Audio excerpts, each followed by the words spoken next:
என்ன பண்ண போகிறோம்னா ஃபஸ்ட்டு 3 லேயர்ஸ் வந்து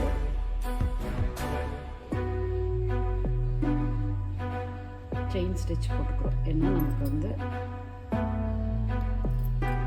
இந்த எட்ஜில் வச்சு தைக்கும் போது நம்ம வந்து பீட்ஸோ இல்லை கட் பீட்ஸோ ஏதாவது போட்டோம்னா நமக்கு வந்து அடிப்படும், மிஷினில் ஊசி அடிப்படும். அதனால் ஃபஸ்ட்டு 3 ரோஸ் இல்லை 4 ரோஸ் வந்து செயின் ஸ்டிச் போட்டுட்டு அதுக்கப்புறம் டிசைன்ஸ் போடுவோம். ஏன்னா இவ்வளோ ஸ்பேஸ் இருக்கும் நமக்கு, இந்த இடத்துல இது போட்டால் இவ்வளோ ஸ்பேஸ் இருக்கும்.